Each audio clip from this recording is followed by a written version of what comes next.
Social media पर जैन समाज के सबसे लोकप्रिय जैन न्यूज़ चैनल महालक्ष्मी की ओर से आप सभी को 8 बज रहे हैं और सादा जैन आज के इस एपिसोड की शुरुआत कर रहे हैं आपके पास। चिंतन की बात है, समझ की बात है, सोच की बात है। हम आज क्या हो रहा है, आज हमारे समाज में पलायनवाद शुरू हो रहा है। ये पलायन पहले नहीं था, पहले भी था, रुका नहीं था। पहले किसी और रूप में था, डंडे के बल पे था, आज अपनी मर्जी से हो रहा है। क्योंकि हम स्वतंत्र हुए ना, अब स्वतंत्र स्वच्छंद जा हुए हैं। हमें माँ बाप के 10-20 साल के रिश्ते में 10-20 दिन का रिश्ता में ज़्यादा महत्वपूर्ण लगता है। लव जिहाद में, धर्म परिवर्तन में, निकाह में विवाह नहीं चाहिए। अब तो निकाह करते हैं। अब इस तरीके से हमारी गिनती खट खट खट नीचे आ रही है। हमारा जैन कुल अब किस कृति से नीचे हो रहा है, यह सोचने वाली बात है। आज हम अपने रिश्तों को, माता पिता के रिश्ते को, भाई बहन के, चाचा चाची के, ताऊ ताऊ के, सबके रिश्ते को भूल जाते हैं, जब जिसके साथ 5-10 दिन हम गुजार लेते हैं, स्वतंत्रता से नहीं, स्वच्छंदता के साथ। और आज ये बहुत शोचनीय स्थिति है हमारे जैन समाज की। सिमट के आज बहुत कम रह गए हैं। 44 लाख 753 रह गए हैं और उस गिनती को भी और छोटा करते जा रहे हैं। बड़े चिंतन की बात है। और यही सवाल हम लेके पहुँच गए थे मुनि श्री प्रमाण सागर जी पास गुड़ायतर में। उन्होंने कहा इसका जवाब मैं यहाँ नहीं दूंगा, शंका समाधान में मंच से दूंगा। और फिर हमने पूछा भी सवाल, तो सुनिए जरा क्या जवाब मिला। चिंतन के लिए बात है, सोच की बात है, समझ की बात है। अगर इसको अपना लिया तो सचमुच वाह की बात है। सुनिए मुनि श्री प्रमाण जी से हमारे सवाल का वह समाधान।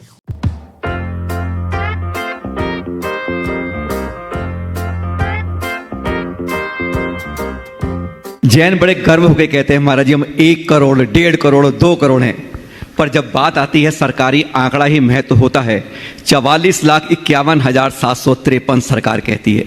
और शायद इस बार जो गिनती होगी अगले साल, शायद वह और कम हो जाए, तो इसमें कोई हैरानगी नहीं होनी चाहिए। पलायनता हमारे घर घर से होती जा रही है। परसों की बात बता रहा हूं, मैं नाम किसी का नहीं ले रहा हूं। एक लड़की हमारी फिर दूसरे समाज में चली जाती है, अपने माँ बाप को दूसरा बहाना बताकर चली जाती है। ये आज हर घर में परेशानी हो रही है महाराज जी। ये पलायनता हम नहीं रोक पाएंगे। बड़ी बड़ी जातियां, हमारी उप संप्रदाय हमसे बिछड़ते जा रहे हैं। तो एक समीर इस समय क्या हमारा समाचीन ऐसा होना चाहिए कि अगले वर्ष जो गणना, इस वर्ष जो होने वाली है, हमारी गिनती हम वास्तव में 1 करोड़ को पार कर सकें। अच्छा सवाल किया। एक बार मैं चाहूँगा शरद जी का जोरदार करतल ध्वनि से। ये अपनी प्रखर प्रस्तुति के कारण बड़े प्रसिद्ध हैं और समाज को जगा भी रहे।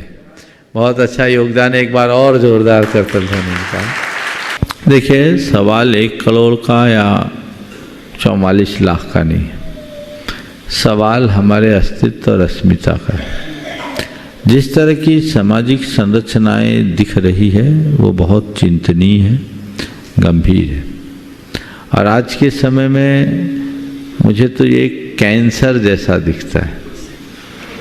अब कब किसका लड़का और कब किसकी लड़की किसके साथ जुड़ जाए कहा नहीं जा सकता।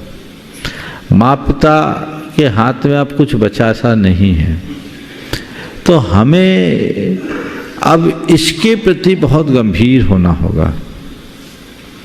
इस संदर्भ में भी मैं कुछ मार्गदर्शन देना चाहूँगा। पहला प्रयास तो ये हो कि आगे ऐसी घटनाएं न घटे वो सुनिश्चित करें। घटनाएं क्यों घटती?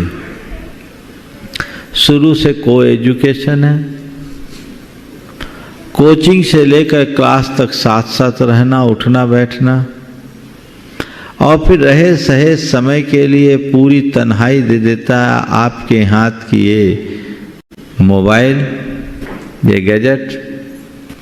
तो लोगों का कम्युनिकेशन जब एक दूसरे से ज़्यादा होगा तो अटैचमेंट तो अपने आप होगा। और जब तक ऐसा अटैचमेंट रहेगा, एक बायोलॉजिकल अट्रैक्शन भी काम करता है। इस तरह की दुर्घटनाएं हम नहीं रोक सकते। अब मैं बोलूं तो आप लोग कहोगे महाराज तो 19वीं और 20वीं शताब्दी में चले गए, हम तो 21वीं शताब्दी में, 22वीं शताब्दी की बात सुनना चाहते हैं। लेकिन परिणाम तो देखो, जागरूकता होनी चाहिए। पर इसमें को एजुकेशन में लड़कियां खुद जाना चाहती है। एक ने गर्ल्स का इंजीनियरिंग कॉलेज खोला, दाखिल ही नहीं हुए लोग। बोले हमारी लड़कियाँ आना ही नहीं चाहती। तो क्यों? वो अपने आप को एडवांस बनाना चाहती है। तो ये एक जड़ है, इस पर हमें ध्यान देना होगा। ज़रूरत से ज़्यादा लिबर्टी, ये भी एक बहुत बड़ी समस्या है जिस पर हमें बहुत ध्यान देने की ज़रूरत है। यदि यही स्थितियां बनी रहे तो आने वाले दिनों में कुछ भी हो सकता है। माता पिता का बच्चों से सही संवाद और स्नेह का अभाव होना, ये भी एक इसका बड़ा कारण है। आजकल माँ बाप को अपने बच्चों से फुर्सत ही नहीं है। अगर थोड़ी बहुत बात भी हुई है तो बात कुछ नहीं, हिदायतें या डांट डपट, इसके अलावा कुछ नहीं, उनसे उनका अंतर का टच होना चाहिए। और माँ बाप को अपने बच्चों के साथ ऐसा व्यवहार रखना चाहिए कि माँ बाप से बच्चे प्यार करें, फिर उन्हें किसी और के प्यार की ज़रूरत ही न पड़े।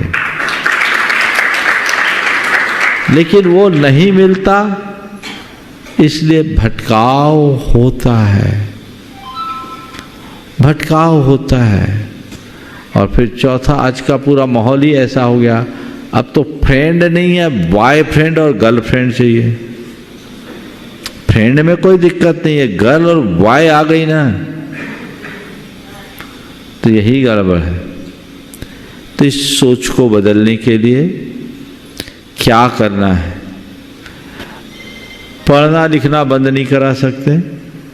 हम बच्चों और बच्चियों को जीवन के प्रारंभिक दौर में ही अपने जीवन की सीमा रेखा का बोध करा दें।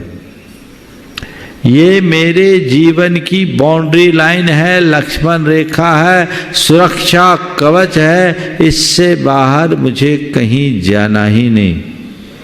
मेरे पास बच्चे आते हैं, मैं उनको 7 संकल्प दिलाता हूँ और उन संकल्पों से बंधे सैकड़ों बच्चे आज अपने आप को सुरक्षित महसूस करते हैं। गुरुजनों के पास बच्चों को ले जाओ, उन्हें उनके जीवन की सीमा रेखा का बोध कराओ और बच्चों के हृदय में धर्म मर्यादा, कुल मर्यादा, परिवार का गौरव, इन सब का बोझ जगाओ। अगर ये जग जाए तो बच्चे फिर कभी भटकते नहीं। और फिर दूसरे चरण में जो भटक गए हैं उनकी उपेक्षा मत करो, उनका बहिष्कार और तिरस्कार मत करो, उनको संस्कार देकर वापस स्थिर करने का प्रयत्न करो। बहिष्कार कतई मार्ग नहीं है। इसका अर्थ ये नहीं कि मैं समर्थन दे रहा हूँ हो जाए, कतई नहीं हो, पर मैं इतना ही जानता हूँ कैंसर न हो, और अगर हो गया तो उसे खुला न छोड़े, नहीं तो और भयावह हो जाएगा। जहाँ है वहीं रोका जाए। संस्कार हम देंगे तभी काम हो सकता है, और इस बहाने हम बहुतों को जैन भी बना सकते हैं। एक बड़े आचार्य महाराज का सानिध्य में दर्शन लाभ मिला मुझे जब मैं राजस्थान में था, तो मैंने उनके सामने ये समस्या रखी और कहा कि इस पर विचार होना चाहिए। आप आचार्य हो, ये आचार्यों का जुरिडिक्शन है, मेरा नहीं, इसलिए मैं खुलकर कुछ बोल नहीं सकता, पर इसका एक साथ सम्मत रास्ता तो निकालना ही चाहिए। उन्होंने भी कहा ये होना चाहिए, लेकिन हो नहीं पाया, क्योंकि घर घर में एक कहानी है। हम अगर अपने जातियों के इतिहास को पलट कर देखते हैं तो सारे रास्ते खुले दिखते हैं। हमें इन पर विचार करना चाहिए। संस्कारों को सुरक्षित रखने के लिए यदि समाज संकल्पित होगी तो सारे रास्ते प्रशस्त हो जाए।